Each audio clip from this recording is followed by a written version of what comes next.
رحم الله من قرأ الفاتحة.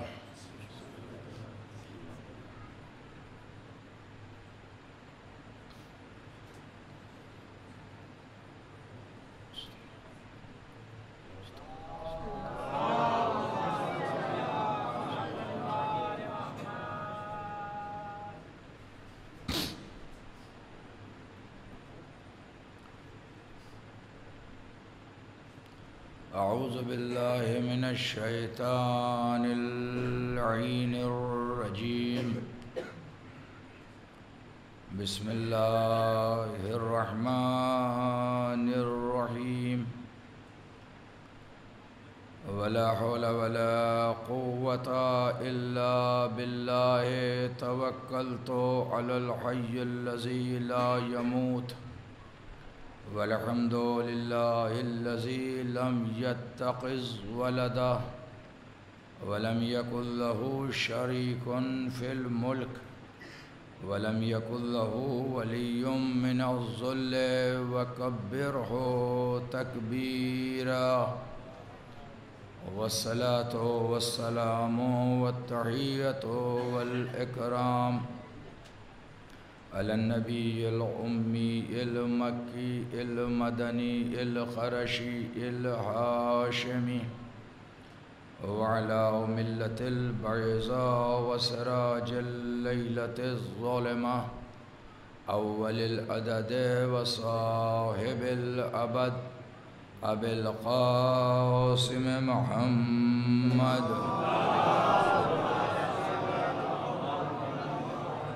وآله الطيبين الطاهرين المعصومين المظلومين الذين أذهب الله عنهم الرجس وطهرهم تطهيرا. ولعنة الله على أعدائهم وقتلتهم وغاصبي حقوقهم ومنكر فضائلهم أجمعين من الآن إلى قيام يوم الدين. آمين رب العالمين. أما بعد فقد قال الله الحكيم في كتابه الكريم. بسم الله الرحمن الرحيم.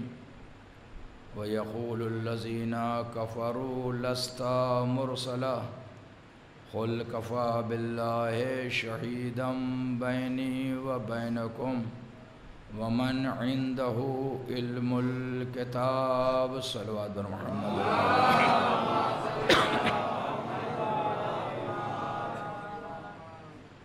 بزرگان محترم اور دوستان عزیز، قرآن مجید کی یہ 43ویں آیت سورہ رات کی، جس کے ذیل میں سلسلہ گفتگو کا آغاز کیا تھا، اب یہ گفتگو اپنے آخری مرحلے میں ہے. ارشاد عہدیت الہی ہو رہا ہے کہ وَيَقُولُ الَّذِينَ كَفَرُوا لَسْتَ مُرْسَلًا. یہ کافر یہ کہتے ہیں کہ آپ اللہ کے رسول نہیں ہیں.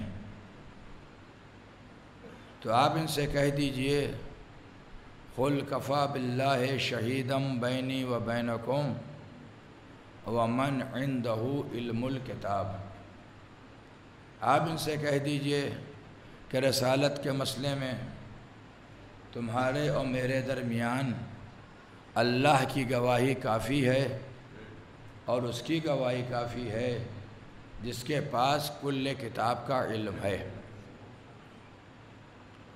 صبح کی مجلس میں گواہ کے عنوان سے کچھ باتیں آپ کے سماعت کی نظر کی، اور سلسلہ گفتگو یہاں تک پہنچا تھا کہ مسئلہ ہے رسالت کی گواہی کا. تو گواہ ایسا ہونا چاہیے کہ جہاں سے رسالت چلی گواہ بھی وہاں موجود ہو، اور جب تک رسالت رہے گواہ بھی تب تک موجود رہے. ہم بھی رسالت کے گواہ ہیں، آپ بھی رسالت کے گواہ ہیں.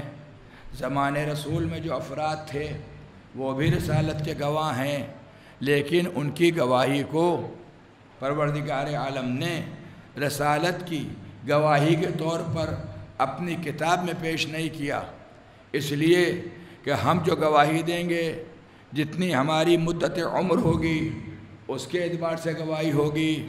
زمانے رسول میں جو لوگ تھے جنہوں نے رسول کو دیکھا، جب سے دیکھا، جب اسلام قبول کیا، جب اسلام لائے، تب سے گواہی ہوگی۔ مسئلہ یہ ہے کہ اس کی گواہی دینا ہے جس کے بارے میں خود وہ یہ کہہ رہا ہے کہ وہ کنت نبیّا و آدم و بین الماء و تین، میں اس وقت بھی نبی تھا جب آدم آب و گل کے درمیان تھے، تو گواہی اس کی دینا ہے کہ وہ اس وقت بھی نبی تھا جب آدم آب و گل کے درمیان تھے۔ تو اس کا مطلب یہ ہے کہ کما حق ہو، گواہی کا حق آدم بھی نہیں ادا کر سکتے۔ تو جس کی گواہی کا حق 1,24,000 انبیاء ادا نہ کر سکیں، یہ عرب کے جاہل، یہ عرب کے بدو، یہ بھیڑے چرانے والے، یہ اونٹ چلانے والے، یہ اس کی رسالت کی گواہی دیں گے۔ گواہ ایسا ہونا چاہیے جہاں سے رسالت چلے وہاں سے گواہ چلے۔ یہاں پر میں نے بات کو صبح کی مجلس میں چھوڑا تھا، اب بات کو آگے بڑھاتا ہوں۔ پہلی شرط گواہی کی یہ ہے کہ جو گواہ ہو، جس مسئلے کا گواہ ہو، وہ جائے واقعہ پر موجود ہو۔ اگر موجود نہیں تو گواہی دینے کا حق نہیں ہے۔ دوسری شرط یہ ہے کہ جو گواہ ہو وہ سچا ہو۔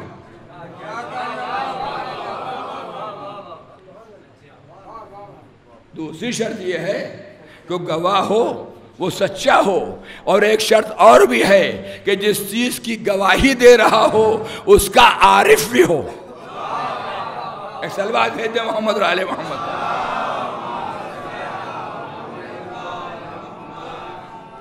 اب سسٹمیٹک وے میں دھیرے دھیرے گفتگو کو آگے بڑھائیے۔ جو گواہ ہو، پہلی شرط یہ ہے کہ وہ عارف ہو، جانے کہ کس مسئلے کی گواہی دینا ہے۔ ایسا نہیں ہے کہ کورٹ میں گواہی دینے کے لیے چلے آئے اور جب ہم سے پوچھا گیا کہ آپ کس مسئلے میں گواہ بن کر کے آئے ہیں، اور گواہ نے پلٹ کر کے کہہ دیا اس کی زیادہ تفصیلات تو ہمیں معلوم نہیں کہ مسئلہ کیا تھا، معمہ کیا تھا، ہم نے تو بس کچھ دیکھا کچھ نہیں دیکھا، جو مطلب کی بات تھی وہ دیکھی۔ نہیں، لفظ بدل کر کہنے جو فریق ہمیں لے کر کے آیا ہے، جتنا اس نے ہمیں بتا دیا بس ہم اس کو جانتے ہیں۔ فریق مخالف کے بارے میں ہم کچھ نہیں جانتے، تو ایسے جاہل کی گواہی سے کام چلنے والا نہیں ہے۔ لہذا پروردگار عالم نے پہلی شرط یہ لگائی کہ وَمَنْ عِنْدَهُ عِلْمُ الْكِتَابِ، اور اس کے پاس کل کتاب کا علم ہو، تھوڑا بہت علم نہ ہو، من الکتاب والا نہ ہو۔ جب کل کتاب کا علم ہوگا تو وہ جانے گا کہ محکم کیا ہے، متشابہ کیا ہے، کون سی آیت دن میں نازل ہوئی، کون سی آیت رات میں نازل ہوئی، کس آیت کا مفہوم کیا ہے۔ ہماری کیفیت تو یہ ہے کہ ہم قرآن مجید کی محکم آیت کا بھی علم نہیں رکھتے۔ وہ آیات جو متشابہ ہیں اس کا علم کیسے رکھیں گے؟ تو ایسا گواہ ہونا چاہیے جو منبر پر آئے تو یہ کہے کہ سلونی سلونی، جو چاہے پوچھ لو، جو چاہے پوچھ لو۔ یہ نہیں کہا مولا نے کہ جو چاہے پوچھ لو قبل اس کے کہ میں مر جاؤں۔ جس کی محبت مرنے نہ دے اس کو کہاں سے موت آ جائے گی؟ عجیب و غریب جملہ ہے، سلونی سلونی قبل ان تفقدونی، قبل اس کے کہ تم مجھے گم کر دو۔ اہل علم تشریح فرما ہے جو چیز گم ہوتی ہے وہ کہیں نہ کہیں موجود ہوتی ہے۔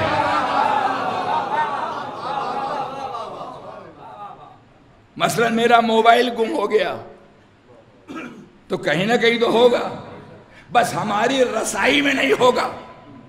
علی یہی بتانا چاہتے ہیں قبل اس کے کہ تم مجھے گم کر دو، یعنی میں موجود تو ہوں گا مگر تمہاری رسائی میں نہیں ہوں گا۔ ایک صلوات پہ دیں محمد و آل محمد۔ مگر پھر ایک جملہ کہنے دیجئے، جس کے دل میں ہماری محبت ہوگی، جو ہمارا عارف ہوگا، جو ہمیں پہچانتا ہوگا، میں چونکہ میری محبت اس کے دل میں پائی جاتی ہے، لہذا اس کی رسائی مجھ تک ہوگی۔ تمہاری رسائی ہو یا نہ ہو مگر اس کی رسائی مجھ تک ہوگی۔ یہ اگر گرتے ہوئے یہ پکار لے گا یا علی مدد، تو میں آ کر کے بتاؤں گا کہ میری اس کی رسائی مجھ تک ہے۔ ایک صلوات بھیج دیں محمد و آل محمد پر۔ تو پہلی شرط، اب اگر اس میں آگے چلا جاؤں گا تو بات مکمل نہیں ہوگی۔ پہلی شرط یہ ہے کہ وہ عالم ہو، عارف ہو۔ عارف وہی ہوگا جو عالم ہو، جاہل کبھی عارف نہیں ہو سکتا۔ بس ایک جملہ ہے، جاہل کبھی عارف نہیں ہو سکتا۔ ایک جملہ اور کہنے دیجئے، جس کا جتنا علم ہوگا ویسا ہی عارف ہوگا، جیسا عرفان ہوگا ویسا علم ہوگا۔ اب اس کے عرفان کے بارے میں ہم کیا کہیں جو خود یہ اعلان کر رہا ہے لو کشف الغطاء، اگر سامنے سے حجابات ہٹا دیے جائیں تو ہمارے یقین میں ذرہ برابر اضافہ نہیں ہوگا۔ تو جس کے عرفان کا یہ عالم ہے اس کے علم کا کیا عالم ہوگا؟ پھر مجھے کہنے دیجئے اس کا علم اتنا بلند ہوگا کہ 3 دن کی عمر ہوگی اور آدم سے لے کر خاتم تک جتنے صحیفے آئے ہیں سب کو آغوش رسول پڑھ کر کے سنائے گا۔ صلوات بھیجے محمد اور آل محمد۔ تو یہ علم کی منزل، یہ عرفان کی منزل، اور یہ ہے رسالت کا گواہ۔ دوسری شرط کیا ہے؟ بھول گئے؟ ہاں ایک آواز آئی، ایک صلوات ہے محمد و آل محمد۔ گواہ کی دوسری شرط یہ ہے کہ جو مسئلہ ہو، جو دیکھے، جیسا دیکھے، منوعاً بغیر کسی قطر بیوت کے، جو واقعہ ہے ویسے کہ ویسا منوعاً بیان کرتے ہیں تو اس کو کہتے ہیں صادق، اس کو کہتے ہیں صادق، اور یہ گواہ بننے کی اہلیت رکھتا ہے، یہ گواہ بننے کی اہلیت رکھتا ہے۔ لیکن رسالت کا جس کو گواہ بنایا گیا وہ گواہی کے مسئلے میں واقعے کے وقوع پذیر ہونے کے محتاج نہیں ہیں۔ ان کی صداقت اتنی بلند ہوگی، ہم اگر گواہی دیں تو ہمیں واقعے کا عارف ہونا چاہیے، ہمارے سامنے واقعہ ہونا چاہیے۔ پہلے واقعہ ہوگا، بعد میں گواہی ہوگی، لیکن جو رسالت کا گواہ ہوگا اس کی کیفیت اس کے بالکل برعکس ہوگی۔ اس کی کیفیت یہ ہوگی کہ پہلے بیان واقعہ ہوگا، واقعہ بعد میں ہوگا۔ ہماری صداقت کا عالم یہ ہے کہ واقعہ پہلے ہوگا، بیان واقعہ بعد میں ہوگا، لیکن جس کو رسالت کا گواہ بنایا جائے گا وہ بیان واقعہ پہلے ہوگا، واقعہ بعد میں ہوگا۔ کیا اب اس کے بعد بھی کچھ کہنے کی ضرورت ہے؟ شہزادی نے یہی تو کہا تھا کہ بچوں سو جاؤ،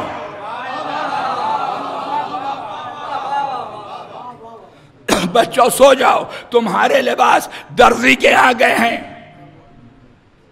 کیا درزی کے لباس گئے تھے؟ جواب نفی میں ہوگا، لباس درزی کے نہیں گئے، یعنی واقعہ یہ ہے کہ لباس درزی کے یہاں نہیں گئے، اور شہزادی یہ کہہ رہی ہیں بچوں سو جاؤ، تمہارے لباس درزی کے آ گئے ہیں۔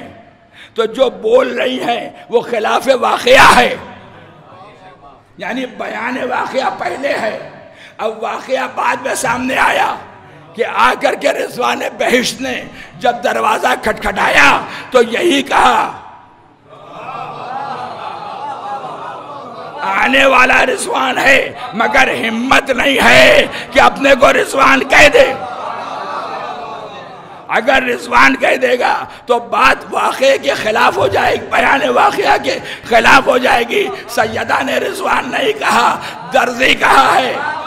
خدا نے آواز دی پہچانو کس معیار کی صداقت والے چاہیے رسالت کی گواہی کے لیے، کس معیار کی صداقت چاہیے رسالت کی گواہی کے لیے، کہ اگر یہ کہہ دیں کہ بچوں تمہارے لباس درزی کے آ گئے ہیں تو چاہے رضوان بہشت کو درزی بننا پڑے، لیکن اس بات کا امکان نہیں ہے جو سیدہ نے کہا ہے سرے منہ اس میں کہیں سے کچھ فرق واقع ہو جائے۔ اب سمجھ میں آیا کہ رسالت کے گواہ کیسے ہوتے ہیں۔ ایک صلوات بھیج دے محمد اور آل محمد۔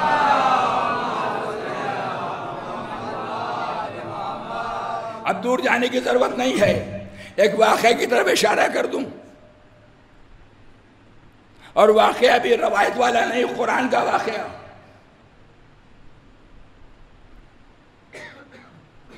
کچھ لوگ ہیں رسول کی خدمت میں آئے ایک موضوع لے کر کے، اس پر ڈیبیٹ ہونا ہے۔ موضوع کیا ہے کہ عیسیٰ خدا کے بیٹے ہیں۔ نبی کیا کہہ رہے ہیں؟ عیسیٰ خدا کے بیٹے نہیں ہیں، خدا کے بندے ہیں، اللہ کے نبی ہیں، خدا کے بیٹے نہیں ہیں۔ ڈیبیٹ چلتا رہا، ایک دن گیا، 2 دن گیا، 3 دن گیا، مسئلہ حل نہیں ہو رہا۔ عقلی دلائل پیش کیے جا رہے ہیں، قرآن کی آیات پیش کی جا رہی ہے، آدم کا واقعہ پیش کیا جا رہا ہے، پوچھا جا رہا ہے کون سی دلیل تمہارے پاس ہے کہ عیسیٰ خدا کے بیٹے ہیں؟ کیا ان کا کوئی باپ نہیں ہے؟ کیا کم سے کم ماں تو ہے؟ ارے باپ نہیں ہے تو ماں تو ہے۔ تو عقلی دلیل کی بنیاد پر آدم بدرجہ اولا خدا کے بیٹے ہوں گے، مگر جب انسان ہٹ درمی پر آمادہ ہوتا ہے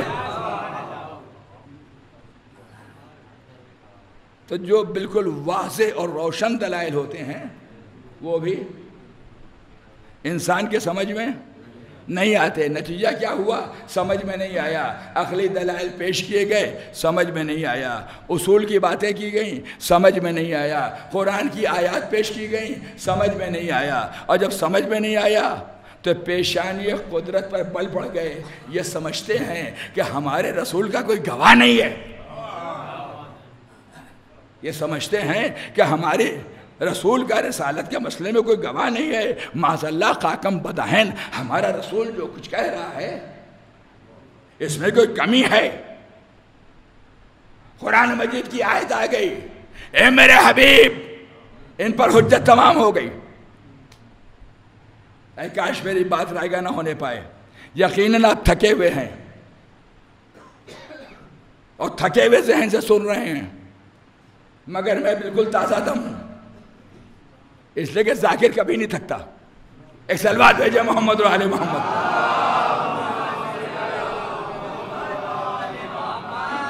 ان پر حجت تمام ہو گئی، یہ سمجھتے ہیں کہ میرے رسول کا کوئی گواہ نہیں ہے۔ تو اے پیغمبر آپ ان سے کہہ دیجئے فَقُلْ تَعَلَوْا نَدْعُ أَبْنَاءَنَا وَأَبْنَاءَكُمْ وَنِسَاءَنَا وَنِسَاءَكُمْ وَأَنفُسَنَا وَأَنفُسَكُمْ۔ اب اس کے بعد آگے ثُمَّ نَبْتَحِلْ فَنَجْعَلْ لَعْنَةَ اللَّهِ عَلَى الْكَاذِبِينَ۔ ان سے یہ کہہ دو کہ تم اپنے بیٹوں کو لاؤ، ہم اپنے بیٹوں کو لاتے ہیں، تم اپنی عورتوں کو لاؤ، ہم اپنی عورتوں کو لاتے ہیں، تم اپنے نفوس کو لاؤ، ہم اپنے نفوس کو لاتے ہیں۔ کرنا کیا ہے؟ ثم نبتہل فنجعل لعنت اللہ علی الکاذبین، اور پھر ہم سب مل کر کے جھوٹوں پر خدا کی لعنت کرتے ہیں۔ اللہ رے تہذیب اسلامی، قرآن کی آیت نے یہ نہیں کہا اگرچہ رسول سچے ہیں اور رسول جن کو لے کر کے جا رہے ہیں وہ رسالت کے سارے گواہ سچے ہیں، مگر قرآن مجید کی آیت نے یہ نہیں کہا کہ ہم تمہارے اوپر لعنت بھیجتے ہیں۔ ایک صلوات بھیج دے محمد علیہ محمد۔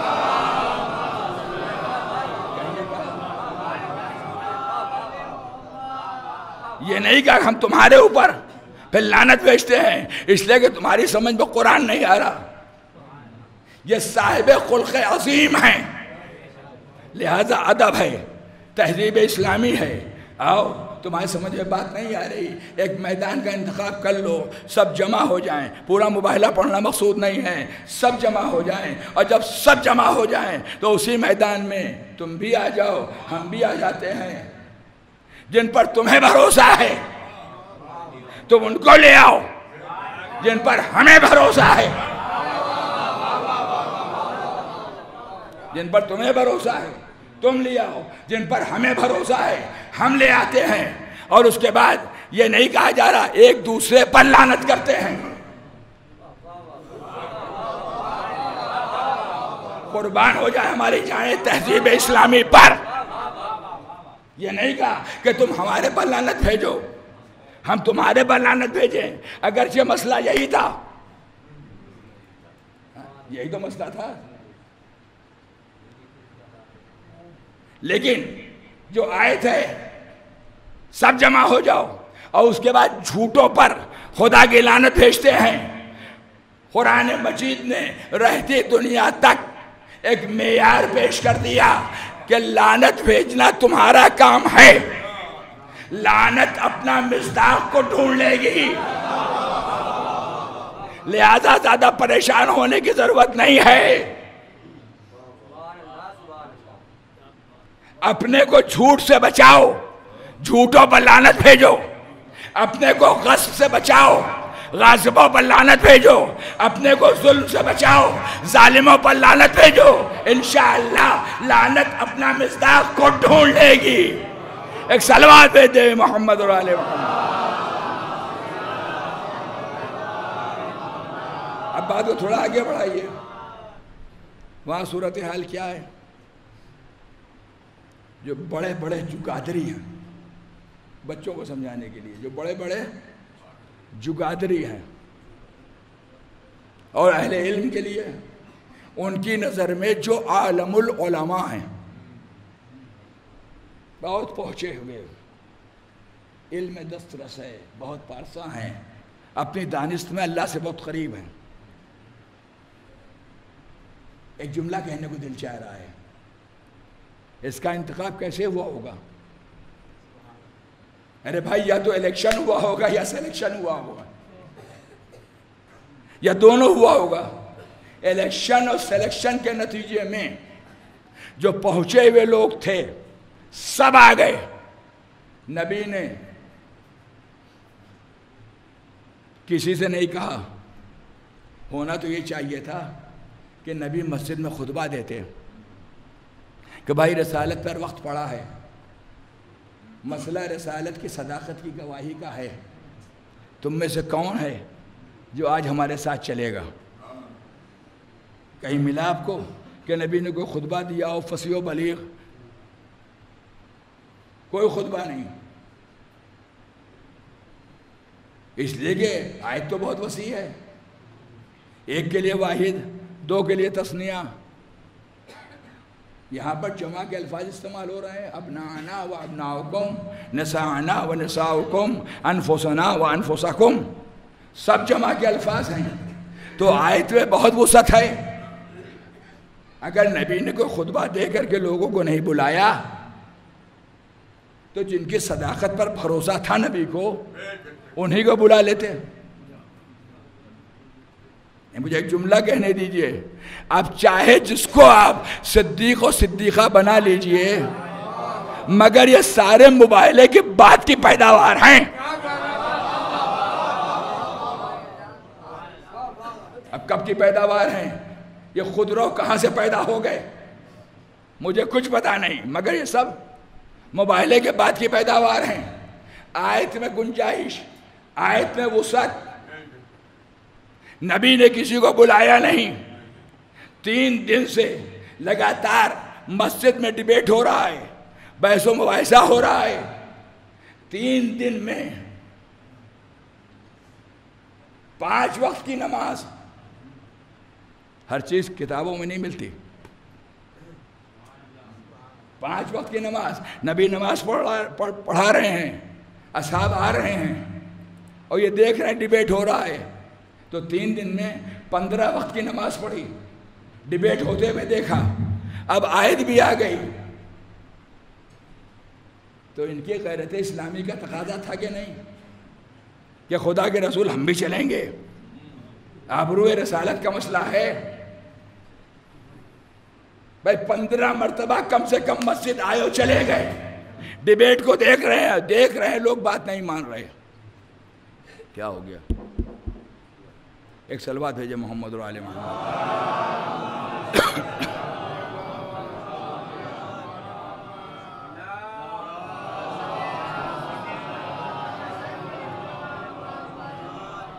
یہ بھی لگتا ہے جھوٹوں کے ساتھ ہے۔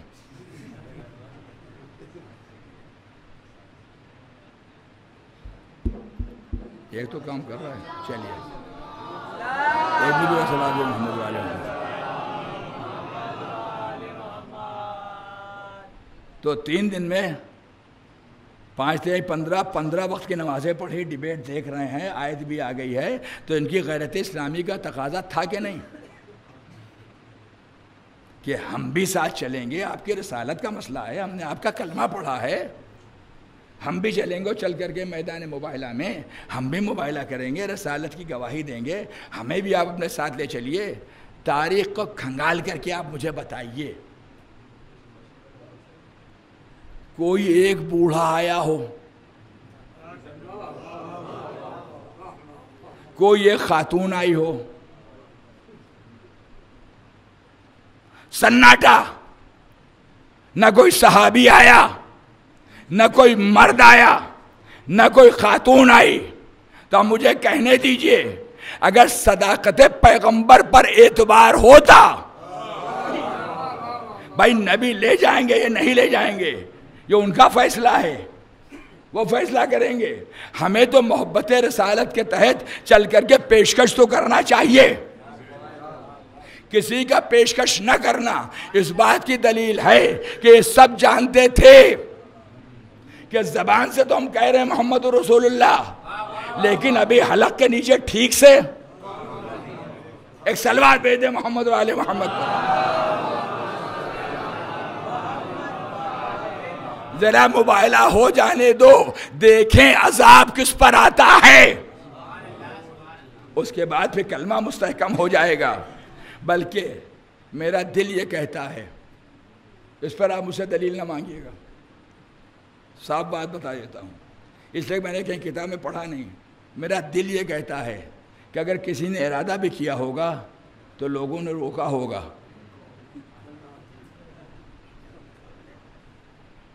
بہن نے بھائی کو روکا ہوگا، بھائی نے بہن کو روکا ہوگا، باپ نے بیٹے کو روکا ہوگا، بیٹے نے باپ کو روکا ہوگا، بھائی نے بھائی کو روکا ہوگا۔ جو خبردار بھولے سے نہ جانا، اس لیے کہ تلوار کی لڑائی میں میدان سے بھاگنا آسان ہے،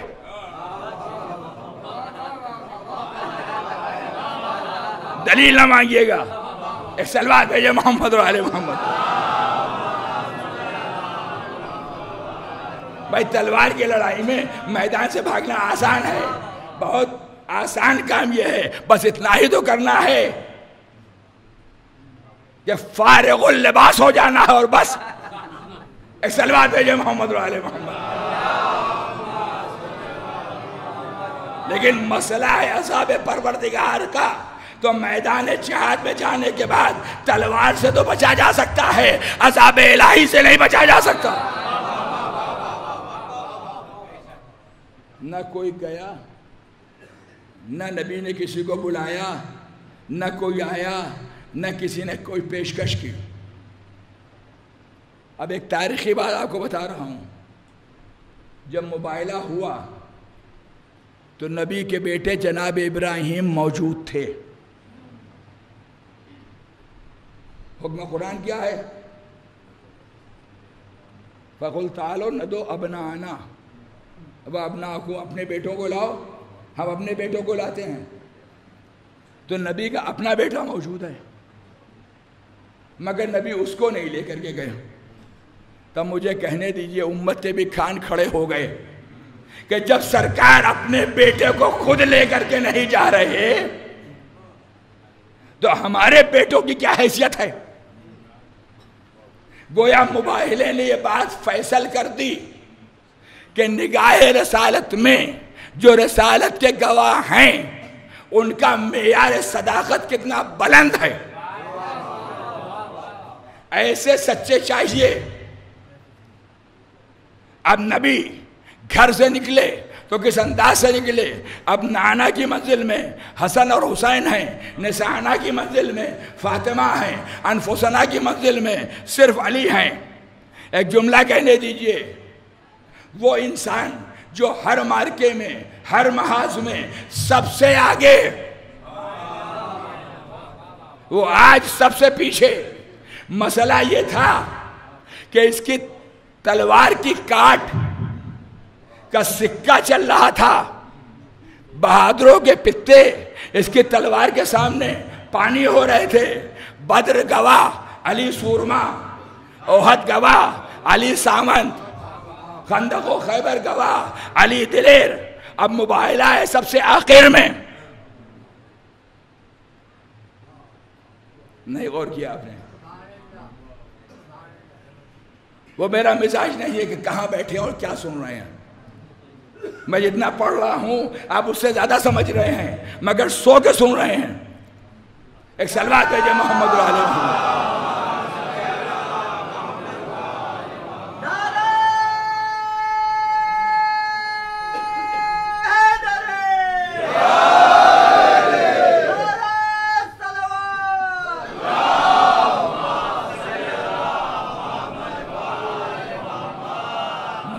رسالت کی گواہی کا کوئی معمولی مسئلہ نہیں ہے۔ تو ایسے سچے چاہیے جن کی نظیر آدم سے لے کر کے آج تک نہ ملے۔ اب نانا میں حسن حسین کو لیا، نسانا میں اکیلی فاطمہ کو لیا، انفسنا میں علی کو لیا، علی کو آج سب سے پیچھے رکھا۔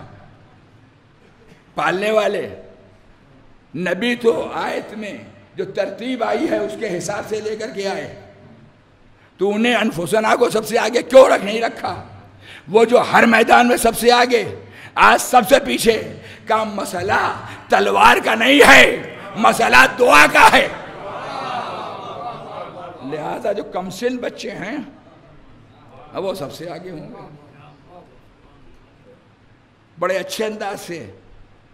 اب شاعر کا نام تو مجھے یاد نہیں ہے، مگر دو مصرے اس نے کہے کہ مباہلے میں نصارہ پنجتن کو دیکھ کر بولے، مباہلے میں نصارہ پنجتن کو دیکھ کر بولے، یہ کیسا قافلہ ہے جس میں سب رہبر ہی رہبر ہیں۔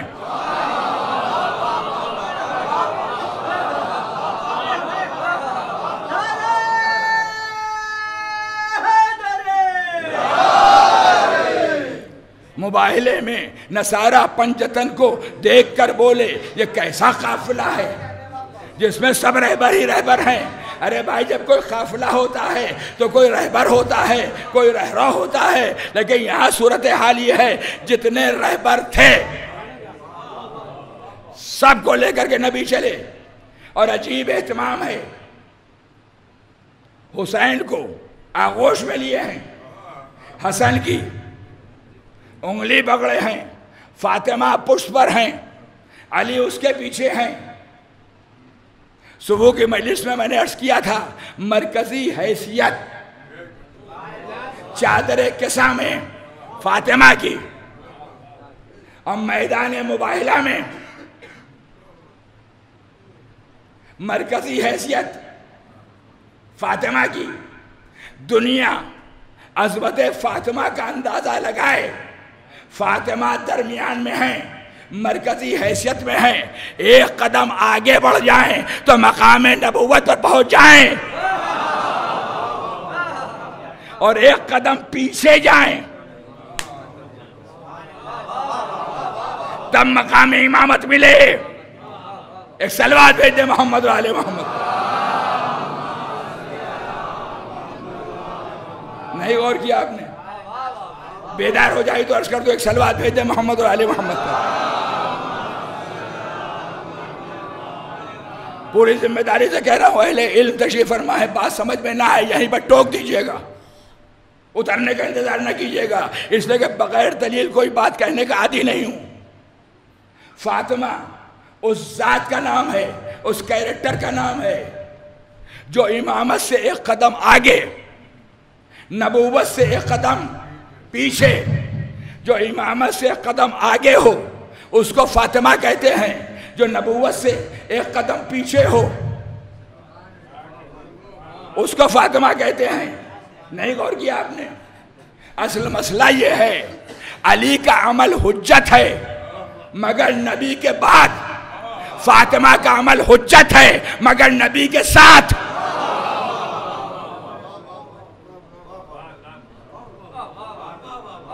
علی کا عمل حجت ہے مگر فاطمہ کے بعد، نبی کے بعد، اور فاطمہ کا عمل حجت ہے مگر نبی کے ساتھ۔ جس کا عمل نبی کے ساتھ ساتھ نبی کی زندگی میں حجت ہو اسے فاطمہ کہتے ہیں، جس کا عمل نبی کی حیات کے بعد حجت ہو اس کو علی کہتے ہیں۔ ایک صلوات بھیجتے ہیں محمد و آل محمد۔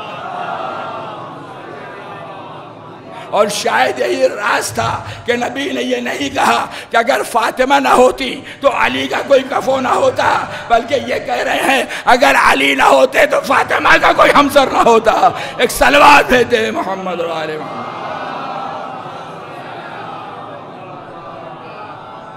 ایک اور صلوات بھیجے محمد و آل محمد۔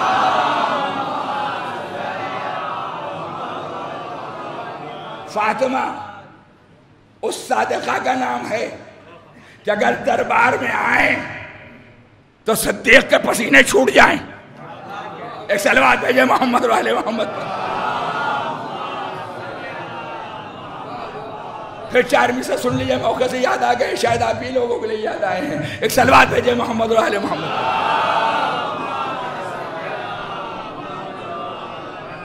اور غالباً یہ 4 مصرے شاعر ربیع جناب ضمیر محبت پوری کے ہیں۔ دم بخود حکومت ہے، جاں بلب سیاست ہے، دم بخود حکومت ہے، جاں بلب سیاست ہے، فاطمہ کا خطبہ ہے یا علی کی ضربت ہے۔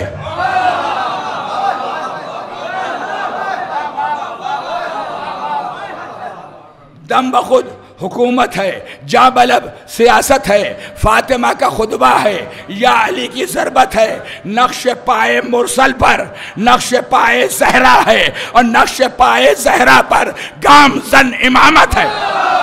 ایک صلوات بھیجے محمد و آل محمد۔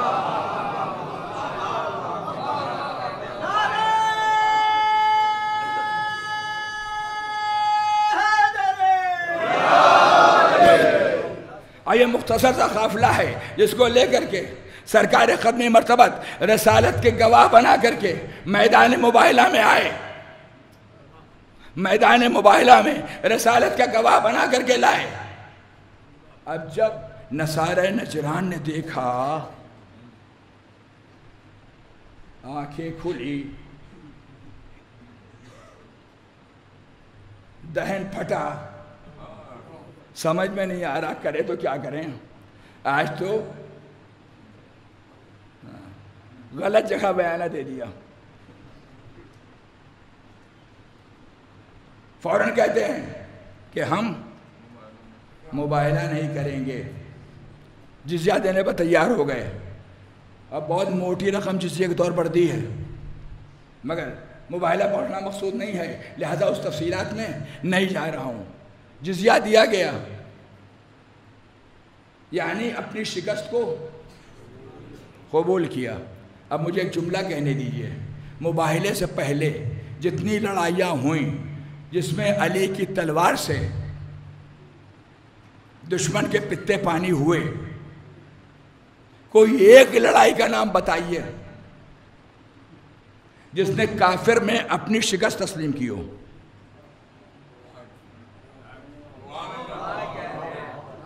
بھاگا تو ہے، میدان تو چھوڑا ہے، مگر شکست تسلیم نہیں کی۔ یہ کارنامہ ہے فاطمہ کا، جس میدان میں فاطمہ آ گئی، جس میدان میں فاطمہ آ گئی، مد مقابل نے شکست تسلیم کر لی۔ شکست تسلیم کرنے کا مطلب کیا ہوا؟ بس زیادہ موبائل نہیں پڑھوں گا، اب صرف نتیجہ اور پھر باب مسائل۔ شکست تسلیم کرنے کا مطلب کیا ہوا؟ آپ سچے، ہم، اور کچھ ہے مطلب اس کے علاوہ؟ آپ سچے، ہم جھوٹے، آپ صحیح، ہم غلط، یہی تو مطلب ہوا شکست تسلیم کرنے کا۔ ہم جزیہ دینے کو تیار ہیں، ہم مباہلہ نہیں کریں گے۔ جزیہ دیا، واپس چلے گئے، مباہلہ نہیں کیا تو مباہلہ گواہ نبی سچے، مباہلہ گواہ علی سچے، مباہلہ گواہ فاطمہ سچی، مباہلہ گواہ حسن سچے، مباہلہ گواہ حسین سچے۔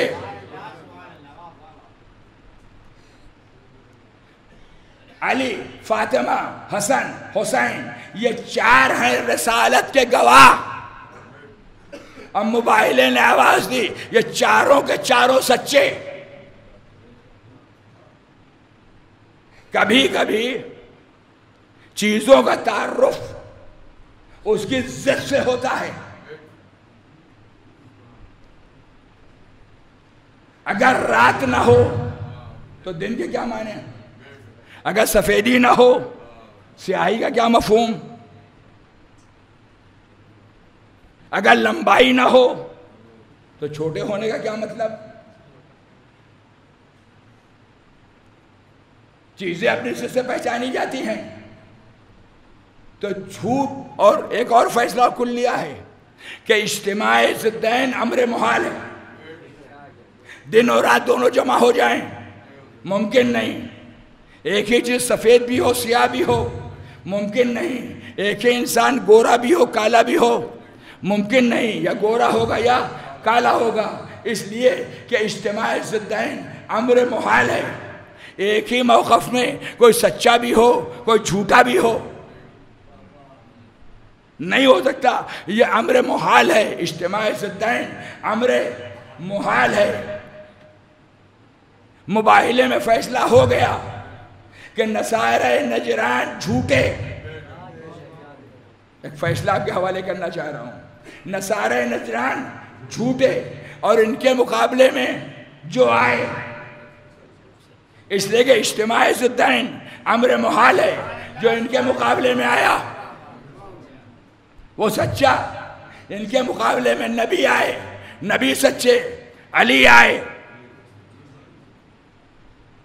علی سچے، فاطمہ آئی، فاطمہ سچی، حسن آئے، حسن سچے، حسین آئے، حسین سچے۔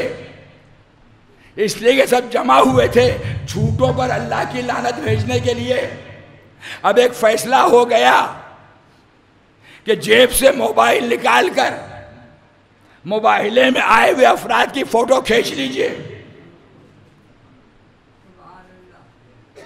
اور اس کے بعد تاریخ سے کہیے مباہلے میں نصارہ نجران کے مقابل میں یہ آئے، وہ جھوٹے، یہ سچے۔ اب ان کی صداقت کو معیار بنائیے اور یہ دیکھیے کہ ان کے مقابلے میں کون آیا۔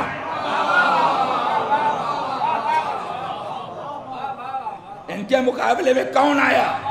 ہم ببائیں گے دہل کہتے ہیں، جو نبی کے مقابلے میں آئے وہ جھوٹا، جو علی کے مقابلے میں آئے وہ جھوٹا، جو فاطمہ کے مقابلے میں آئے وہ جھوٹا، جو حسن کے مقابلے میں آئے وہ جھوٹا، جو حسین کے مقابلے میں آئے وہ جھوٹا، چاہے تاریخ کے اعتبار سے کتنی بلند شخصیت کیوں نہ ہو۔ ہم نے اسی کو پیمانہ بنایا، ہم نے اسی کو معیار بنایا۔ اب بات کو نتیجے سے قریب کر رہا ہوں، ایک صلوات بھیج دے محمد علیہ وسلم، ایک اور صلوات بھیج دے محمد علیہ محمد پر۔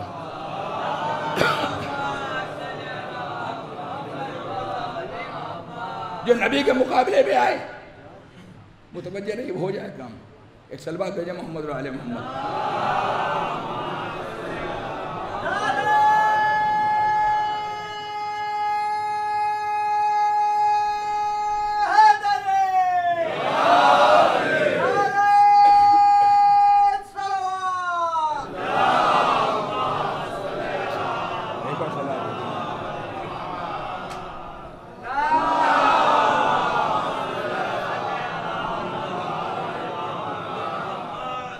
اب ایک فیصلہ ہو گیا، جو نبی کے مقابلے میں آئے وہ جھوٹا، جو علی کے مقابلے میں آئے وہ جھوٹا، جو فاطمہ کے مقابلے میں آئے وہ جھوٹا، جو حسن کے مقابلے میں آئے وہ جھوٹا، جو حسین کے مقابلے میں آئے وہ جھوٹا۔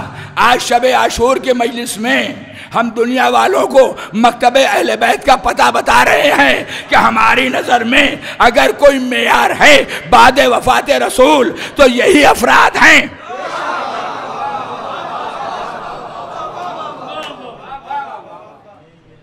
یہی کلیہ ہے، یہی پیمانہ ہے۔ ہم دیکھتے ہی نہیں کہ مقابلے پر آیا کون ہے۔ آپ کہتے رہیے خطا اجتہادی ہو گئی، آپ کا فیصلہ آپ کو مبارک، ہم تو بس یہ دیکھتے ہیں کہ علی کے مقابلے پر آیا ہے لہذا چھوٹا ہے۔ ایک صلوات بھیج دے محمد اور آل محمد۔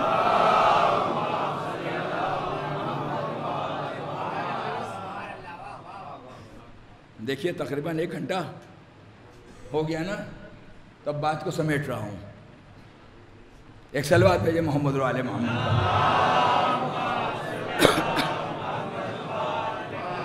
لیکن بات اگر مکمل نہیں کروں گا تو مجھے بہت کوفت ہوگی۔ بھائی شب عاشور تو بیداری کی رات ہے، جاگنے کی رات ہے، اہل بیت پر آنسو بہانے کی رات ہے، ان کے فضائل سننے کی رات ہے، مصائب سننے کی رات ہے۔ جب ہم کو بھی نہیں سونا ہے، آپ کو بھی نہیں سونا ہے، تو اگر تھوڑا طول بیان ہو جائے تو کوئی پریشانی کسی کو نہیں ہے؟ نہیں ہو تو بتا دے۔ ایک صلوات بھیجے محمد اور آل محمد۔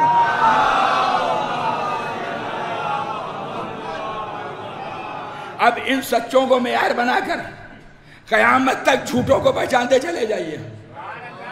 بہت آسان کام ہے، کوئی دقت نہیں ہے۔ اور اگر خدا نخواستہ آپ نے ان سچوں کو جھوٹوں کے چکر میں چھوڑ دیا، اگر ان سچوں کو جھوٹوں کے چکر میں چھوڑ دیا تو آخرت میں بہت پچھتانا پڑے گا۔ آخرت میں،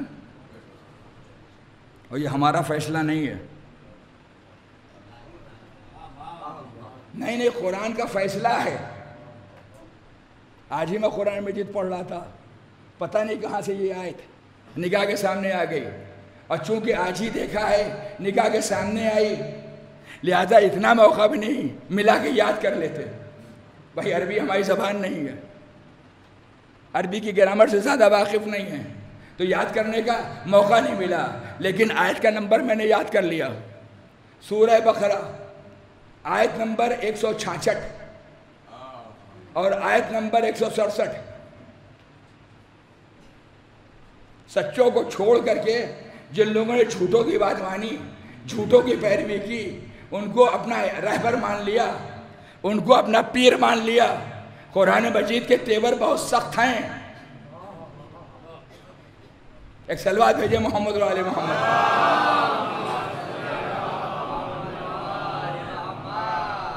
سنیے آیت، چونکہ یاد نہیں کر پایا ہوں اس لیے دیکھ کر کے پڑھ رہا ہوں.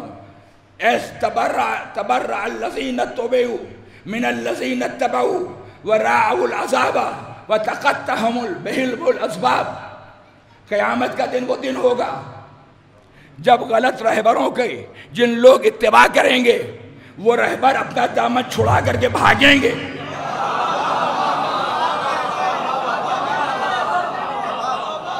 قرآن مجید سورہ بقرہ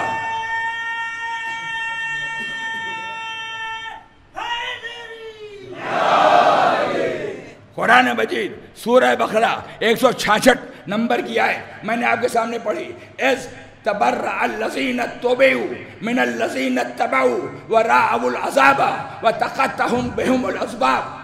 جب یہ جھوٹوں کی اتباع کرنے والے، ان کو اپنا رہبر ماننے والے، ان کو اپنا پیر ماننے والے، ان کو اپنا مرشد ماننے والے میدان قیامت میں آئیں گے تو پیر سے امید لگائیں گے، مرشد سے امید لگائیں گے، رہبر سے امید لگائیں گے، اور رہبری کی کیفیت یہ ہوگی اس کی بھاگنے کی جو عادت یہاں تھی وہی عادت وہاں پر بھی ہوگی. بس فرق یہ ہے کہ یہاں بھاگے تو جان بچ گئی اور وہاں بھاگیں گے تو جان بچنے والی نہیں ہے. یہ سب کیوں ہوگا؟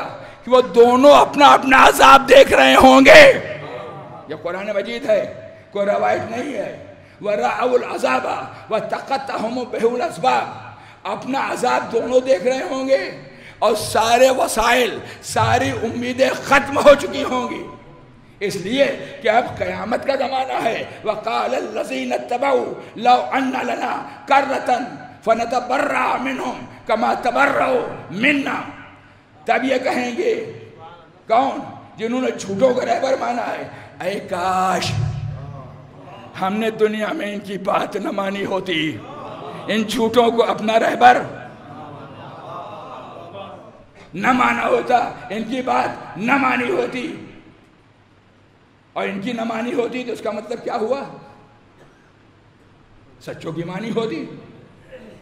كَذَلِكَ يُرِيهِمُ اللَّهُ أَعْمَالُهُمْ حَسَرَاتٍ عَلَيْهِمْ.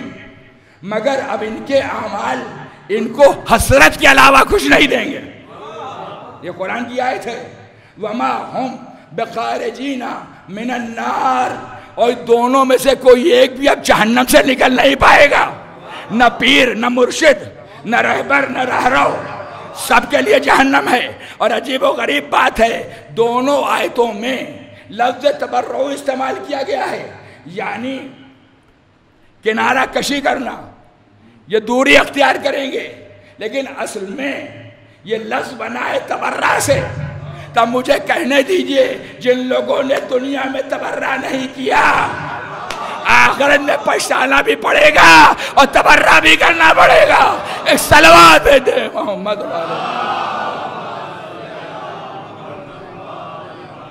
اور جن لوگوں نے تبرع کو اپنا جزو ایمان مانا ہے ان کے لیے یہ پچھتاوا نہیں ہوگا، اس لیے کہ انہوں نے سچوں کے مقابلے میں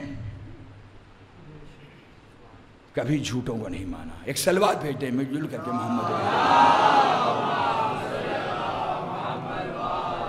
بس عزیزو بات کو میں نے مکمل کر دیا. مسئلہ ہے رسالت کے گواہ کا. تو جتنے معصوم افراد جو میدان مباہلہ تک اس دنیا میں ظاہری وجود میں آ چکے تھے ان سب کو رسول مباہلے میں رسالت کا گواہ بنا کر کے لے کے گئے. عمر کی قید نہیں ہے، مسئلہ کردار کا ہے. اور حسین ابن علی نے بھی اسی سیرت رسول کو اپنایا، اسی طریقہ رسول کو اپنایا.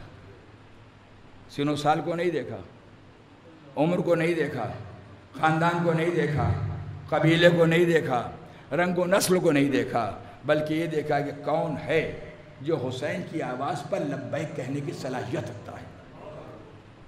اور حسین کربلا میں رسالت کے گواہ بن کر کے آ گئے. کس شان سے حسین نے گواہی دی؟ بس مجلس تمام ہو گئی.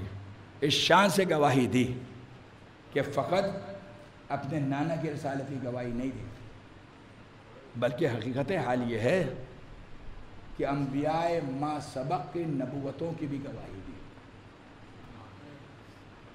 یہی تو سبب ہے کہ حسین وارث آدم کا نام ہے، حسین وارث نوح کا نام ہے۔ آج شب عاشور بھی ہے، شب جمعہ بھی ہے۔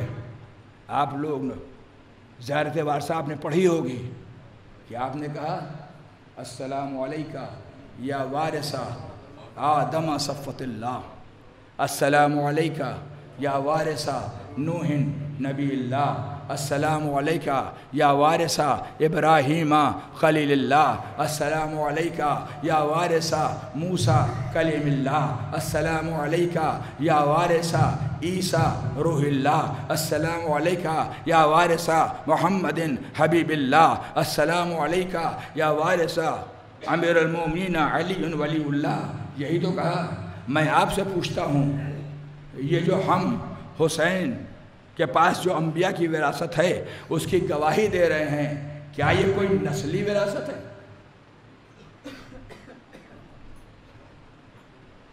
پوری ذمہ داری سے کہہ رہا ہوں، یہ نسلی وراثت نہیں ہے۔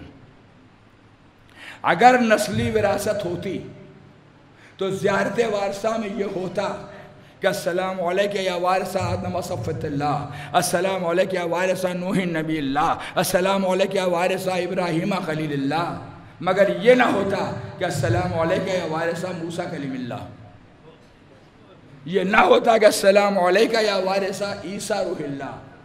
اس لیے کہ حسین کے سلسلہ نسب میں آدم ہیں، نوح ہیں، ابراہیم ہیں، مگر موسیٰ حسین کے سلسلہ نسب میں نہیں ہیں، عیسیٰ حسین کے سلسلہ نسب میں نہیں ہیں۔ لیکن جب ہم نے گواہی دی تو ہم نے کیا کہا؟ موسیٰ کے وارث تجھ پر سلام، عیسیٰ کے وارث تجھ پر سلام، تاکہ دنیا عظمت حسین ابن علی کو پہچانے۔ حسین کی یہ نسلی وراثت نہیں ہے، بلکہ حفاظت حق کی وراثت کو لے کر، صداقت انبیاء کی وراثت کو لے کر حسین کربلا میں آ گئے۔ ایک صلوات دے دیں محمد و آل محمد، ایک اور صلوات دے دیں محمد و آل محمد۔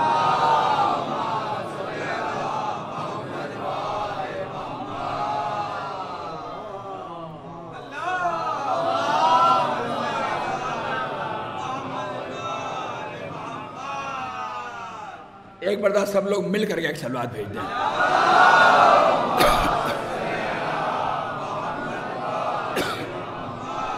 یہ کوئی نسلی وراثت نہیں ہے، یہ حفاظت حق کی وراثت ہے، جس کو لے کر کے حسین کربلا میں آ گئے۔ اور جہاں جہاں بھی حق تھا، چاہے وہ کہیں ہو، ایک دو پہر میں حسین نے اس کو بچا لیا۔ کیسے بچایا؟ کون کون سی قربانیاں دیں؟ عزیزوں، مجلس تمام ہو گئی، شب عاشورہ آ گئی، انتہائی قیامت کی شب ہے، انتہائی مصیبت کی شب ہے، گریہ و زاری کی شب ہے، عبادت پروردگار کی شب ہے، رات بھر بیدار رہنے کی یہ شب ہے۔ یہ شب اس لیے ہے کہ حسین کا ماتم کیا جائے، یہ شب اس لیے ہے کہ حسین پر آنسو بہائے جائیں، یہ شب اس لیے ہے کہ ذکر حسین ابن علی سنا جائے، یہ شب اس لیے ہے کہ حسین نے اس شب میں اس شان سے عبادت کی تھی کہ قیام حسینی سے تسبیح و تحلیل کی ایسی آوازیں آ رہی تھیں جیسے شہد کے مکھی کے چھتے سے بنانے کی آواز آتی ہے۔ لہٰذا اس رات کو سو کے نہیں گزارنا ہے، بیدار رہنا ہے، ذکر الہی کرنا ہے، ماتم حسین کرنا ہے، حسین پر آنسو بہانا ہے۔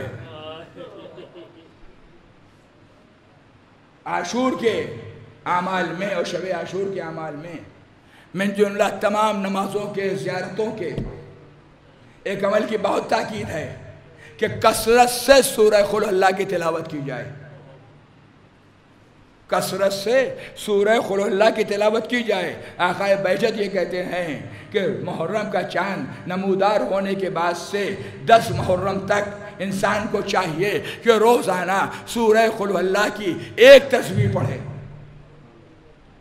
اور ابھی شب عاشور کی جو نماز آپ لوگ پڑھ چکے ہیں اور جنہوں نے نہیں پڑھی ہے وہ انشاءاللہ بھی پڑھیں گے، تو جو مشہور نماز ہے امیر المومنین ہے اس میں بھی 4 رکعت میں ہر رکعت میں 50 مرتبہ سورہ قل اللہ کی تلاوت ہے، یعنی کم از کم 200 مرتبہ سورہ قل اللہ پڑھنا ہے۔ روز عاشورہ من جملہ تمام اعمال کے 1000 مرتبہ قل واللہ کی سورہ پڑھنے کی تاکید ہے۔ میں سوچتا تھا آخر اس شدت کے ساتھ سورہ قل اللہ کی تلاوت کیوں ہے، اس کا ثواب اتنا زیادہ کیوں ہے، لیکن جب غور کیا تو بات بالکل فیصل ہو گئی کہ حسین نے اپنی قربانی دے کر کے کربلا میں خدا کی الوہیت کو بھی بچایا، خدا کی صمدیت کو بھی بچایا۔ خدا لم یلد ولم یولد ہے، اس پیغام کو بھی عام کر دیا اور دنیا والوں کو بتا دیا کہ خدا کا کوئی ہمسر نہیں ہے۔ تو یاد حسین مناؤ، ذکر حسین کرو، ماتم حسین کرو، مگر جتنا زیادہ خدا کی توحید کا اعلان کرتے جاؤ گے پرچم حسین اتنا ہی بلند ہوتا جائے گا۔ دنیا والوں کو یہ بتاؤ کہ تمہارے پاس جو توحید ہے حسین کو چھوڑ کر اس توحید کا کوئی اعتبار نہیں ہے۔ وہ توحید جو حسین کے ساتھ ہو وہ توحید معتبر ہے۔ تبھی تو خواجہ معین الدین چشتی نے کہا حقہ کے بنائے لا الہ، حق یہ ہے کہ حسین بنیاد لا الہ ہیں، یعنی آدھے کلمے کو خواجہ معین الدین چشتی نے پیش کیا اور آدھے کلمے کو شاعر مشرق علامہ اقبال نے پیش کیا کہ نقش الا اللہ بر صحرا نوشت۔ باتوں کو ملائیے، نتیجہ آپ کے حوالے کہ حسین بنیاد لا الہ بھی ہیں، حسین نقاش الا اللہ بھی ہیں۔ اب کلمہ توحید پڑھو مگر علم کے سائے میں، کلمہ توحید پڑھو مگر ماتم حسین کے ساتھ۔ اگر ذکر حسین نہیں ہے، ماتم حسین نہیں ہے، یاد حسین نہیں ہے،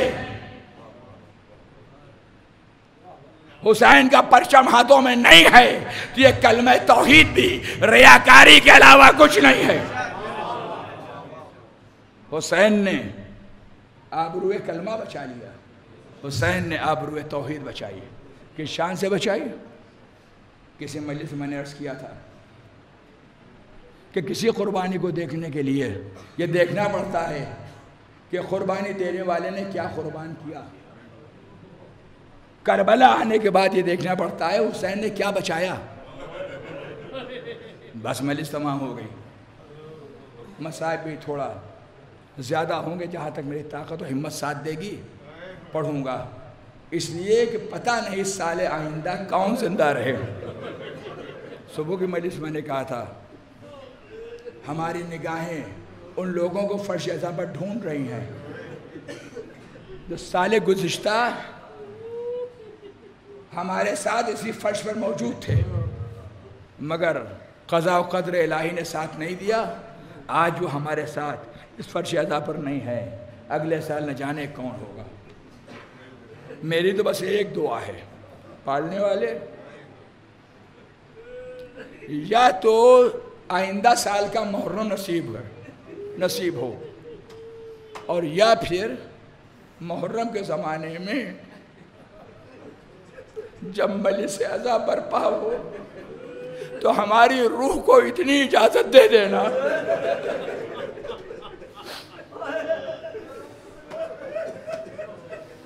کہ ہم شریک عزائے حسین ہو جائیں۔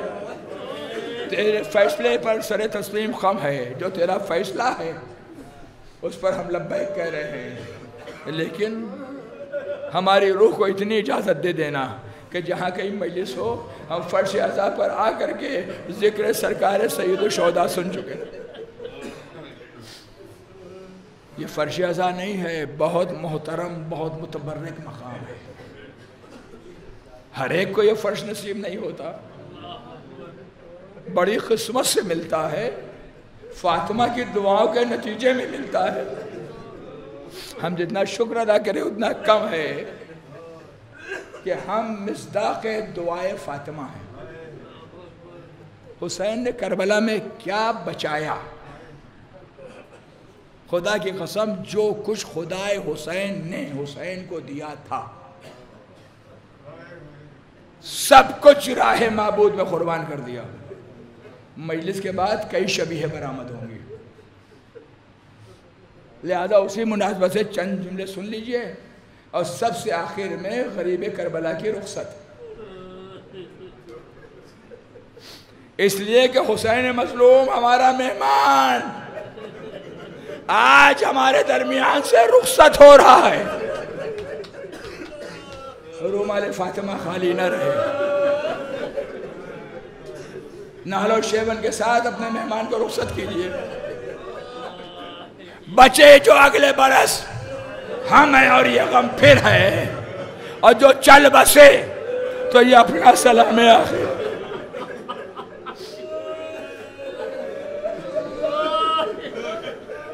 مولا حق ماتم ادا نہ ہو سکا، حق مجلس ادا نہ ہو سکا، حق گریہ ادا نہ ہو سکا. جتنا رونا چاہیے تھا نہ رو سکے، جتنا ماتم کرنا چاہیے تھا نہ کر سکے. دل میں خلق ہے، دل میں کسک ہے، اور اس بات کا یقین بھی ہے کہ اگر خدا ہمیں عمر نو بھی عطا کر دے تب بھی حق ماتم ادا نہیں ہوگا، تب بھی حق گریہ ادا نہیں ہوگا.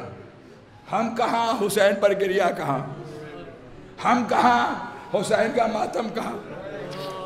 یہ تو ہماری خوش قسمتی ہے کہ انہوں نے ہم جیسے بے بضاعت ذلیل ترین انسان کو اپنے ذکر کے لیے چن لیا. ہم تو اس نعمت پر بھی ان کا شکر ادا نہیں کر سکتے. عزیزوں، یہ شب عاشور ہے.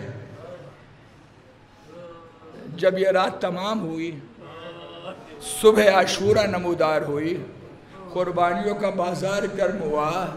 صورتحال کیا ہے کہ شہ نے کہا زینب سے کہ بہنا ادھر آؤ، اکبر کو میرے آخری پوشاک پہناؤ، ارے کنگھی بھی کرو، بالوں میں سرما بھی لگاؤ، تم آج میرے لال کو دولہا سا بناؤ. حسرت دل غم دیدہ میں اس آن نہ رہ جائے، حسرت دل غم دیدہ میں اس آن نہ رہ جائے، دولہا نہ بنے.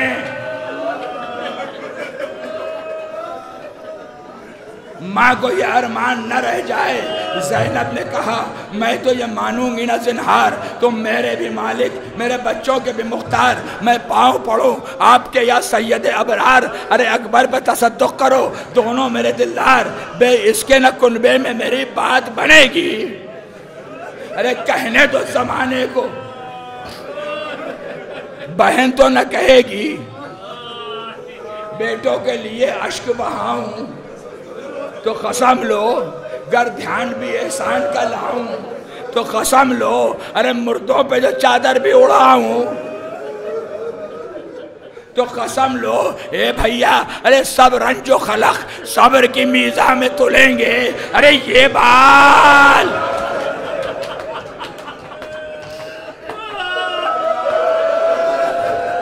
تو بھیا تیرے لاشے پہ کھلیں گے.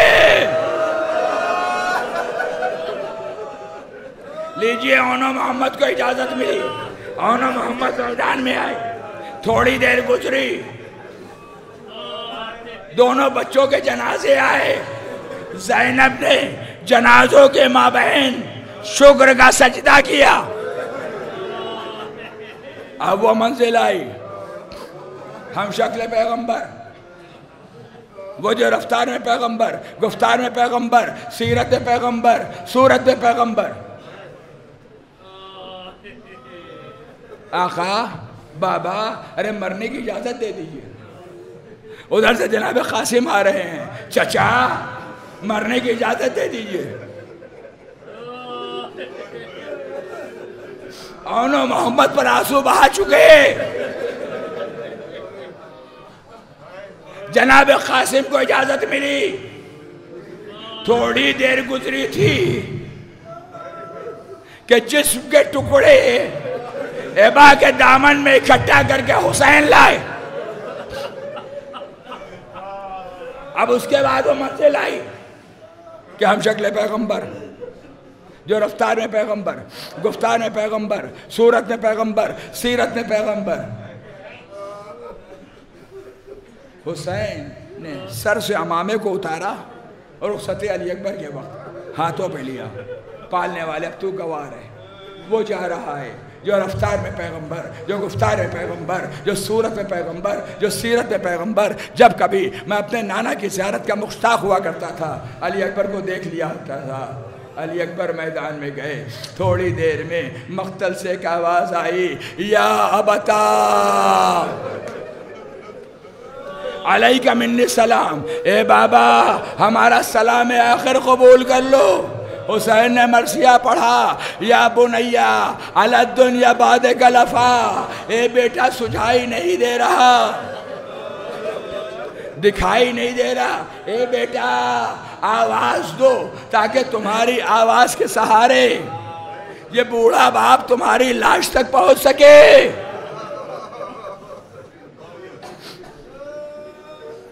تمام واقعات کو چھوڑتے ہوئے کہ ناگاہ ایک طرف سے صدا آئی، الوداع بابا حسین آؤ، قضا آئی الوداع. سر ننگے روح شہر خدا آئی، الوداع لینے کو روح شہر خدا آئی، الوداع. سر ننگے دادی خیر النساء آئی، الوداع. ارے لیکن یہ عرض ہے کہ نہ گھبرا کے آئی ہو، ارے اماں کو میری خیمے میں بٹھلا کے آئی ہو.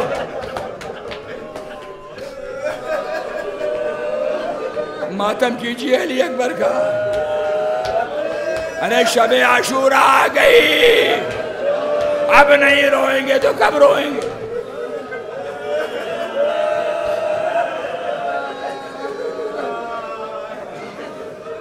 اماں کو میرے خیمے میں بٹھلا کے آئی ہو. اے علی اکبر ماں تو نہیں ہے، پھوپھی نکلتی ہوئی نظر آ رہی ہے.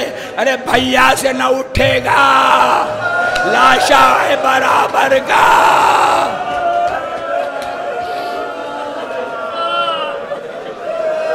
بھیا سے نہ اٹھے گا، لاشا ہے برابر کا. میں پالنے والی ہوں، گودی میں اٹھا لوں گی.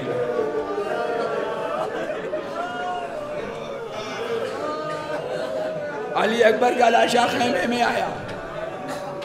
اب وہ وقت بھی آیا کہ ترائی کے کنارے سے ایک آواز آئی، یا آقا ادرکنی. حسین نے کمر تھامی، الان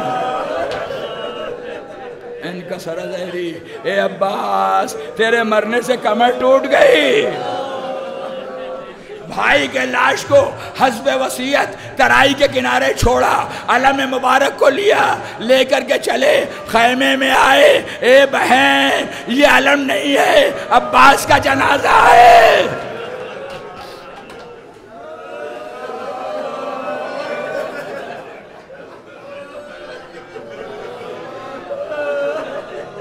رخصت کیجئے حسین کو.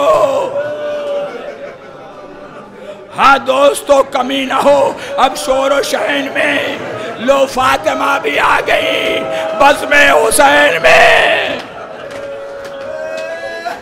چہرے پہ خاک، بال پریشان کیے ہوئے، ارے گودی میں ایک ننھا سا لاشا لیے ہوئے.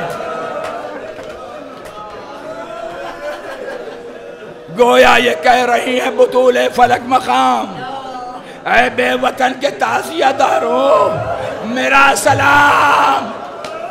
ارے مطلب ہے یہ کہ آج مجالس ہوئی تمام. ارے رخصت طلب ہے اہل عزا مادر امام. دل پر ہجوم ہے غم و رنج و ملال کا. ارے پرسا بطول پاک کو دو ان کے لال کا. اجرکم علی اللہ. میں آ گیا آخری منزل مصائب پر. اب حسین کی کیفیت کیا ہے؟ نہ لشکر ہے، نہ سپاہی، نہ کثرت الناس، نہ قاسم ہے، نہ علی اکبر ہے، نہ عباس ہے. رخصت کیجئے حسین کو. کیسے رخصت کیجئے گا؟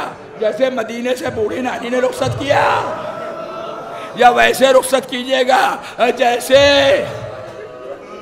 روز عاشوراء خیمے سے بیویوں نے رخصت کیا. حسین خیمے پر آئے. در خیمہ پر آنے کے بعد آواز دی، زینب میرا آخری سلام. ام کلثوم میرا آخری سلام. لیلا اور رباب میرا آخری سلام. ماں کی کنیز فضہ تجھ پر بھی میرا آخری سلام. حسین رخصت آخر کے لیے آئے.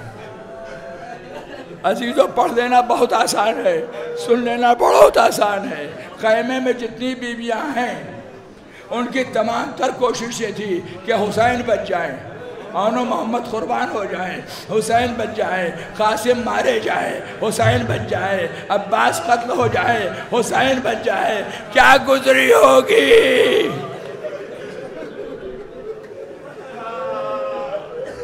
جب انہوں نے یہ محسوس کیا کہ حسین بھی اب رخصت آخر کے لیے آئے ہیں،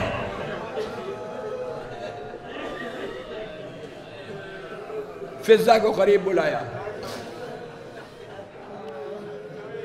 اور آہستہ سے فضہ سے کہا، اے فضہ جا لباس کہنہ لے آ. اور تاکید یہ ہے کہ دیکھو زینب کی نظر نہ پڑے، زینب کی نظر نہ پڑنے پائے. فضہ چھپا کر کے لباس کہنہ کو لے کر کے آ رہی ہیں. زینب کی نظر پڑ گئی. فضہ کیا لے جا رہی ہو؟ آپ کے بھیا نے لباس کہنہ مانگا ہے. زینب بھی ساتھ ساتھ آئیں. حسین نے لباس کو لیا، لباس کہنہ، پرانا لباس، بوسیدہ لباس، پھٹا ہوا لباس. اب حسین نے اس کو اور تار تار کرنا شروع کیا. چاہنے والی بہن تڑپ گئی. اے بھیا یہ لباس تو خود ہی بوسیدہ ہے، اس کو اور تار تار کرنے کا سبب کیا ہے؟ اے بہن بعد شہادت حسین، میری شہادت کے بعد یہ لباس بھی میرے جسم پر نہ رہے گا، اس لیے لباس بوسیدہ کو اور بوسیدہ کر رہا ہوں تاکہ دشمن بوسیدہ جان کر کے چھوڑ دے. اے عزادارو، کیا شہادت کے بعد یہ لباس حسین کے جسم پر رہ گیا؟ ارے بعد شہادت کسی نے امامہ لوٹا، کسی نے ردا لوٹی، کسی نے پیران لوٹا. بڑی قیامت کے مصائب ہیں، مجھ سے پڑھا نہیں جا رہا، لیکن صرف ایک تصور ہے. جو مصائب پڑھوا رہا ہے پتہ نہیں سال آئندہ کون زندہ رہے. ابھی شب عاشور کے مجلس ہے، مجلس کے بعد شب تابوت برآمد ہوگی، لہذا جتنا زیادہ ہو سکتا ہے مصائب مظلوم کربلا پیش کرنے کی کوشش کروں گا جہاں تک طاقت ساتھ دے گی. آپ کی آوازیں بلند ہے، خدا ان آوازوں پر رحمت نازل کرے. بس ایک جملہ کہنے کو دل چاہتا ہے، اللہ جس کے لیے کل جنت سے لباس آیا،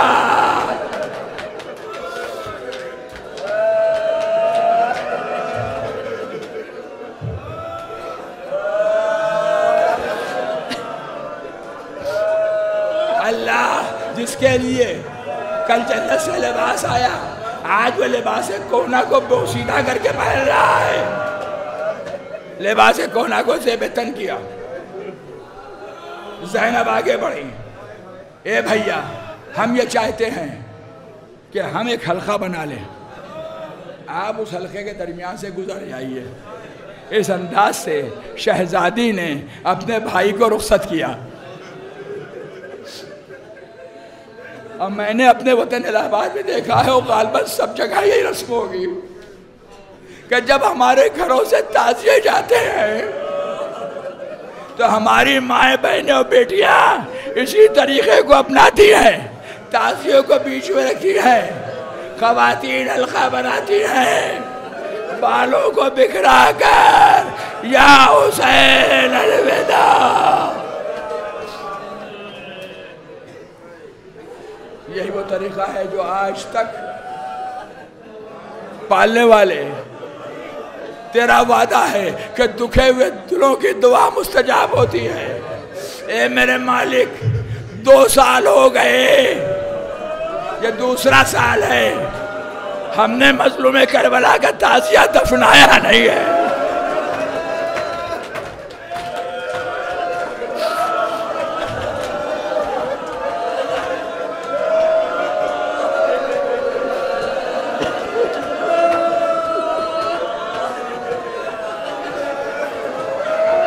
جو خلق ہمارے دل پر ہے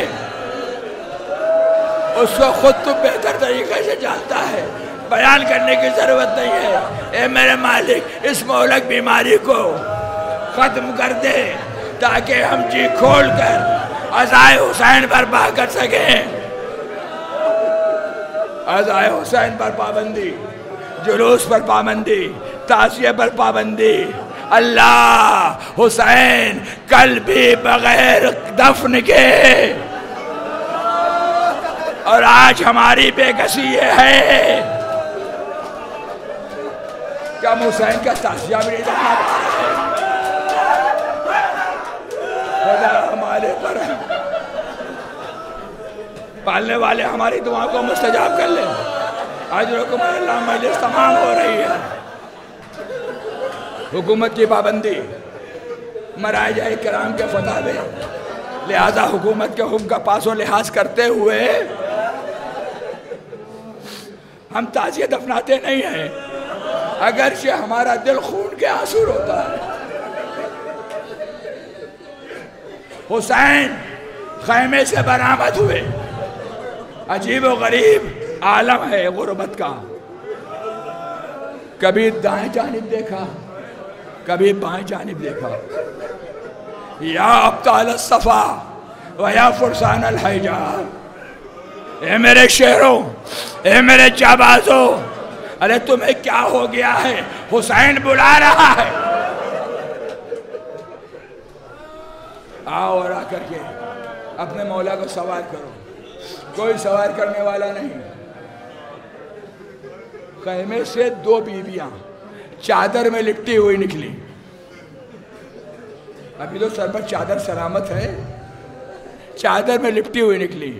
اے بھیا، آج عباس نہیں ہے، آج علی اکبر نہیں ہے، آج قاسم نہیں ہے، تو آپ اپنے کو یکا تنہا نہ سمجھے، ہم آپ کو سوار کریں گے۔ ایک بہن نے بازو تھاما، ایک نے لجام فرس کو پکڑا۔ حسین جب کہ چلے بعد دوپہر رن کو، نہ تھا کوئی جو سنبھالے رکاب و توسن کو، سکینہ جھاڑ رہی تھی پدر کے دامن کو، حسین چپ کے کھڑے تھے، ارے جھکائے گردن کو، نہ آسرا تھا کوئی شاہ کربلائی کو، فقط بہن نے کیا تھا سوار بھائی کو۔ خدا ان آوازوں پر رحمت نازل کرے۔ پالنے والے، ہم کو کوئی غم نہ دینا سوائے مظلوم کربلا کے۔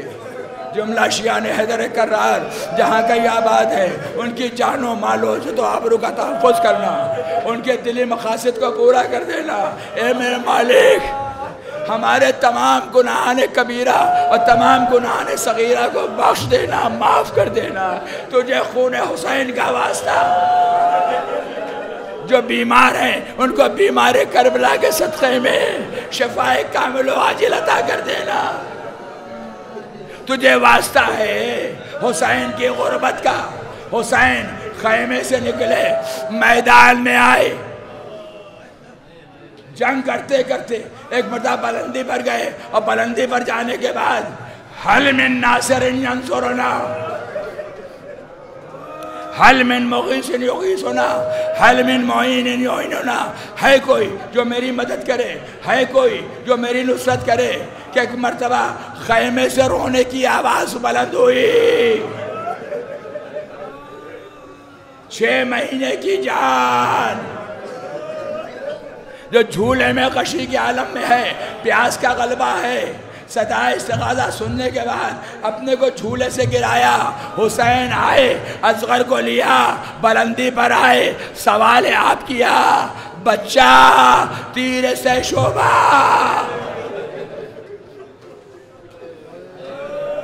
علی اصغر کی میت کو لیا،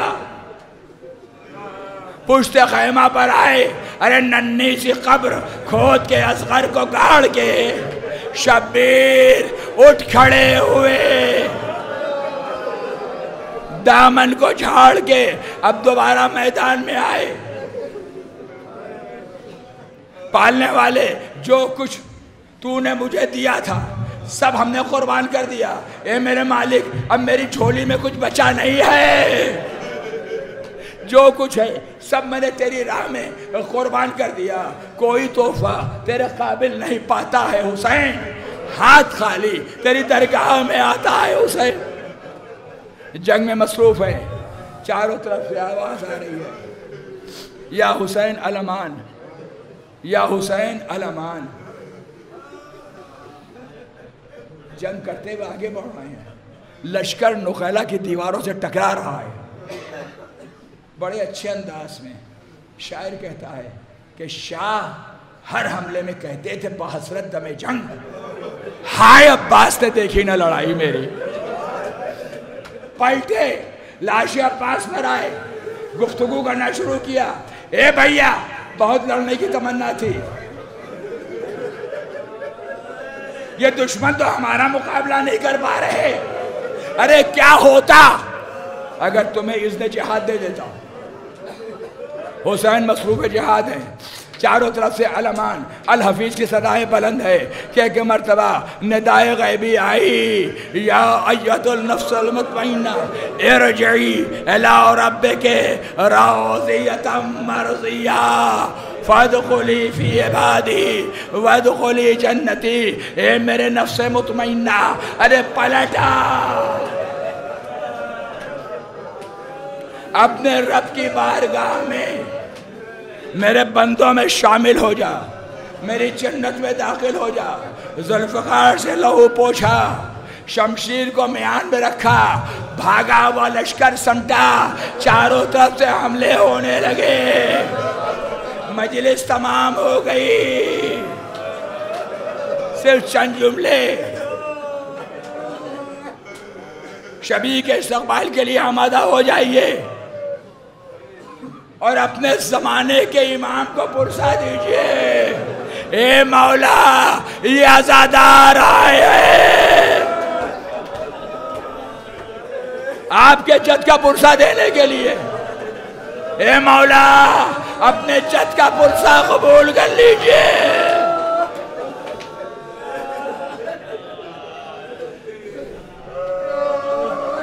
زمانے کے امام کو علی اکبر کا پرسا، قاسم کا پرسا، عون و محمد کا پرسا،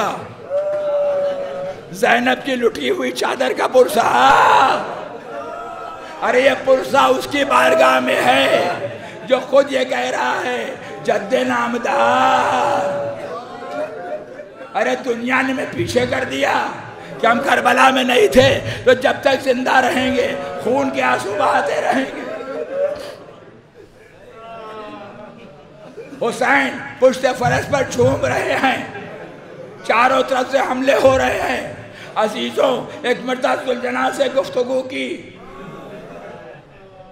اے میرے اسب باوفا یہ میری آخری سواری ہے، اب آخری خدمت ہے، اب تمہیں اب خدمت کے لیے اب تمہیں خدمت کا کوئی موقع نہیں دیں گے، اب تمہیں کوئی زحمت نہیں دیں گے، بس مجھے میری وعدہ گاہ تک پہنچا دیں۔ ذوالجناح سے گفتگو کر رہے ہیں، ذوالجناح نشیم میں لے کر کے آیا، بس چند جملے سن لیجئے. ذوالجناح نشے میں لے کر کے آیا.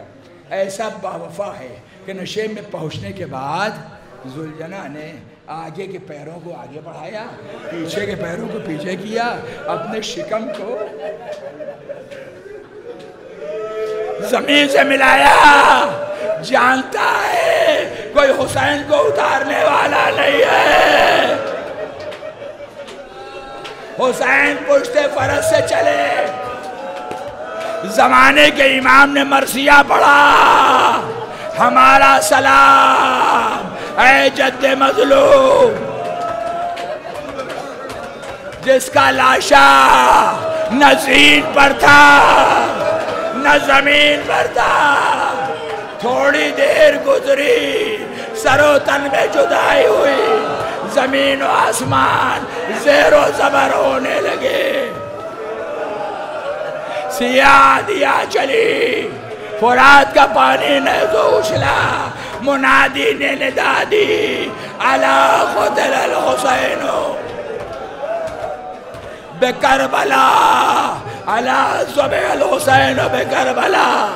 زینب پچھاڑے کھا رہی ہے, سیدہ فریاد کر رہی ہے, آئیے حسین کو رخصت کریں.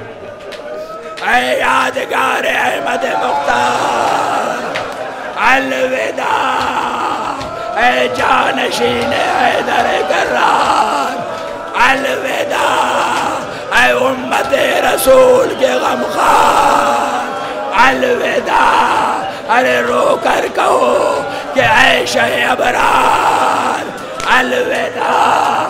آداب تعزیت نادا ہم سے ہو سکے, حسرت رہی کہ